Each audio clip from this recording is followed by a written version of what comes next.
السلام علیکم، میرا نام ہے ذیشان عثمانی۔ رمضان کا سیزن ہے، بہت سارے لوگ عمرہ کرنے جا رہے ہیں، تو سوچا آپ سے کچھ گزارشات عرض کر دوں کہ اگر آپ عمرہ کرنے جا رہے ہیں تو یہ چیزیں آپ کو کام آئیں گی۔ پہلا کام آپ نے سب سے پہلے یہ کرنا ہے کہ ہوٹل کی ایڈوانس بکنگ کروا لیجئے گا، ادروائز وہاں جا کے بکنگ کروائیں گے تو ہوٹلز بہت مہنگے مل رہے ہیں، تقریباً لاکھ سوا لاکھ روپے کے اوپر پر نائٹ کے اوپر ہوٹل ملتا ہے۔ اگر آپ حرم کے سامنے مدینہ شریف میں، مکہ شریف میں ہوٹل لیتے ہیں تو جو ایک عام پاکستانی کے لیے افورڈ کرنا بڑا مسئلہ بنتا ہے، تو ہوٹل پہلے سے بک کروا لیجئے۔ دوسرا نسک ایپ ہے، اس ایپ کے تھرو آپ کو عمرہ کرنے کی پرمیشن ملتی ہے، جا کے حرم کے اندر، حرم کے صحن کے اندر، اور آپ کو مسجد نبوی کے اندر ریاض الجنہ میں جانا ہے، روزے پہ حاضری دینی ہے حضور پاک صلی اللہ علیہ وسلم کے پاس، تو آپ کو پہلے سے پیشی لینا پڑتا ہے۔ آپ جا کے وہاں پہ ٹرائی کرتے ہیں تو نہیں ہوتا، تو پہلے سے ڈاؤن لوڈ کر لیں، 10-15 دن پہلے ہی بکنگ کر لیں تاکہ جا کے آپ کم سے کم ان دونوں سعادتوں سے محروم نہ ہوں۔ تیسرا کام آپ نے یہ کرنا ہے کہ جب بھی آپ ٹیکسی وہاں پہ کروائیں تو جو ان کی ٹیکسی ہوتی ہے، ہرے رنگ کی ہوتی ہے جس پہ ٹیکسی لکھا ہوا ہوتا ہے، آپ نے صرف وہ کروانی ہے، باقی عام پرائیویٹ گاڑیوں میں نہیں جائیں، اس کے اندر بھی بہت سارے حادثات ہو جاتے ہیں، بہت سارے مسئلے ہوتے ہیں، اپنے آپ کو اس سے بچائیں۔ چوتھا کام، جب آپ ٹیکسی بھی کرائیں تو کوشش کریں وہاں پہ انڈین، بنگالی، پاکستانی، افغانی بہت سارے ہوتے ہیں جن سے آپ اردو میں کمیونیکیٹ کر سکیں۔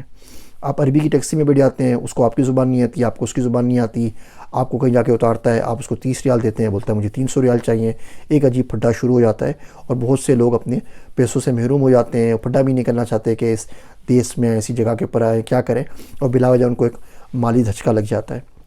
تو کوشش کریں کوئی ٹیکسی ڈرائیور اگر مل جائے تو وہ آپ کو اردو بولنے والا مل جائے، ایک دو ٹیکسی چھوڑ کے دیکھ لیں گے تو آپ کو مل جائے گا۔ آج کل تو یہ اوبر کریم بھی چلتی ہے، اس میں زیادہ تر جو آتے ہیں وہ عربی ڈرائیورز آتے ہیں۔ لوکل اگر آپ ٹیکسی کھڑے ہو کے لیں گے کسی اسٹاپ سے تو آپ کو کوئی پاکستانی، انڈین، بنگالی، کوئی اردو بولنے والا ضرور مل جائے گا، بہت سے عربیوں کو بھی تھوڑی بہت اردو آتی ہے اب۔ اس کے علاوہ آپ نے یہ کرنا ہے کہ آپ نے فوکس رکھنا ہے طواف کے اوپر، فوکس رکھنا ہے عبادتوں کے اوپر۔ شاپنگ آپ دنیا میں جہاں سے چاہے کر سکتے ہیں، بعد میں بھی آ سکتے ہیں، اس وقت کا جو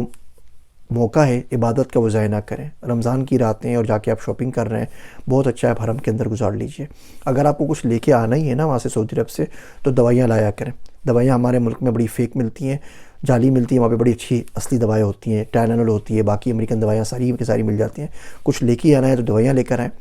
خدا نخواستہ ملک کی مالی حالات خراب ہوتے ہیں تو دوائیوں کا ویسے ہی کال پڑ جاتا ہے، پھر دوائیاں ہمارے پاس اصلی نہیں ملتی، تو یہ دوائیاں بڑے کام کی چیز ہوتی ہے، آپ وہ لے کے ضرور آئیے۔ پہلے سے پلان کر کے جائیں کہ آپ نے کیا کرنا ہے۔ بار بار عمرہ کرنے سے بہت بہتر ہے کہ آپ طواف زیادہ سے زیادہ کر سکیں۔ طواف سے بڑی عبادت حرم پاک میں اور کوئی نہیں ہے۔ آپ نے ایک عمرہ کر لیا، ٹھیک ہے، اب بار بار مسجد عائشہ پہ جا کے بار بار آ کے عمرہ کرنا، کسی مفتی سے پوچھ لیجئے، طواف زیادہ کریں اور رچ کے دعا کریں، کچھ نہیں کریں، کعبہ شریف کے سامنے بیٹھ جائیں، حرم کے سامنے بیٹھ جائیں، جو دل کے دکھڑے ہیں نا وہ وہاں پہ سنانا شروع کر دیجئے، بات کرنا شروع کر دیجئے، اور اس طریقے سے نہ کریں کہ ویڈیوز بنائیں، سیلفیز لیں۔ تھوڑی بہت آپ رشتہ داروں کے لیے، گھر والوں کے لیے لینا چاہتے ہیں کہ اس سے ان کو انسپائریشن ملے کہ آپ اچھی جگہ کے اوپر گئے تو ٹھیک ہے، تاکہ وہ لوگ بھی عمرہ کرنے کے لیے آئیں، لیکن 24/7 اس کو لائیو براڈ کاسٹ کرنا یہ کوئی اتنی اچھی بات نہیں ہے۔ امید کرتا ہوں چھوٹے چھوٹے ریمائنڈر آپ کے لیے کہیں نہ کہیں